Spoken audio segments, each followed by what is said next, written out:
Hello, it's the Coaster Craze, and today I'll be reviewing one of my favorite coasters from my home park, Wild One, the classic PTC coaster that originally opened in 1917 at Massachusetts' Paragon Park. So let's get right into this roller coaster review with my first category, the statistics. And they're pretty impressive. I would say they're definitely above average, and for a coaster that opened in 1917, they're absolutely massive. 4,000 feet of track is really good. It's a solid length.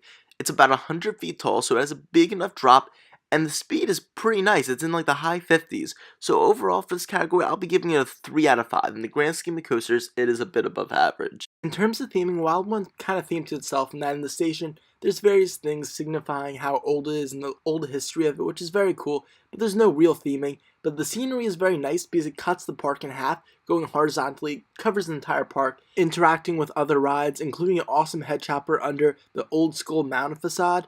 So this category is getting a 1 out of 5, mostly because of the scenery.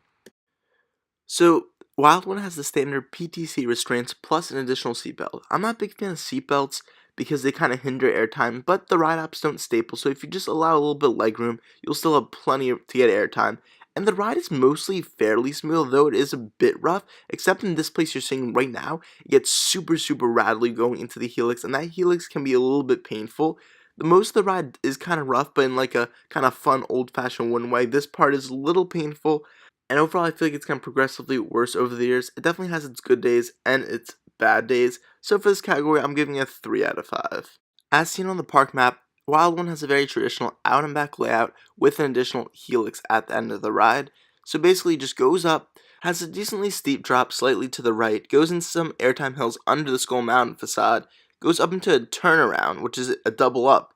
Then it goes into a double down from the turnaround, goes into an airtime hill under the facade, goes into an airtime hill right after that. That's the strongest one of the ride. Insane ejector right there. Goes up into another airtime hill, then you turn slightly into that end helix, go through that, and brake run.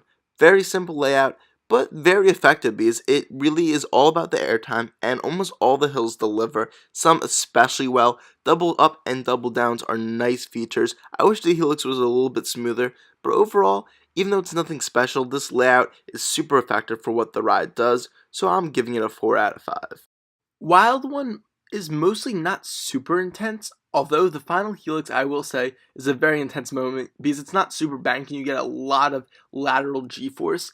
The drop isn't too bad, and the airtime hills are pretty docile, although some of them at the end, like on the return trip, are pretty aggressive. But at night is an entirely different ride, being very aggressive, and also in the cold it just feels more intense, and you really fly through all the elements in it, so it can be a very intense ride, but usually it's only at the end and maybe like 1 or 2 airtime hills, so I'll give intensity only like a 3 out of 5. And overall, Wild One is an extremely fun, re-rideable coaster. Whenever I'm at Six Flags America, I always make sure to get at least 1, often 2 rides on it.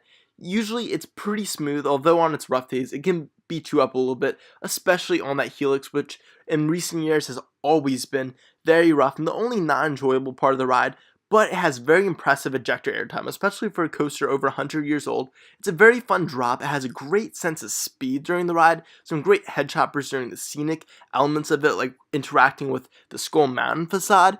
Overall, I'm going to give it a 7.5 out of 10. For being an old one coaster, it's phenomenal. There are better coasters out there, of course, like Superman Ride of Steel and Joker's Jinx at the same park, but nevertheless, it is a really fun coaster.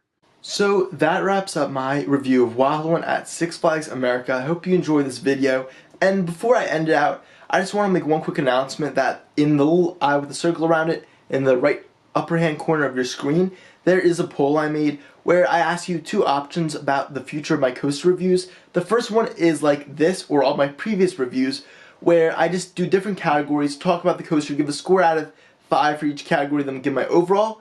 Or a new option is that I just talk about the coaster in general and be more fluid about it. I would still address all the points I talk about in these videos, but they wouldn't be like in strict categories, and then at the end I would give an overall score. So make sure to do that poll, and whichever one has the bigger percentage, I'll do for now on my coaster reviews. So thank you for watching. I hope you enjoyed this video. I'll see you guys later from Coaster Craze. Bye.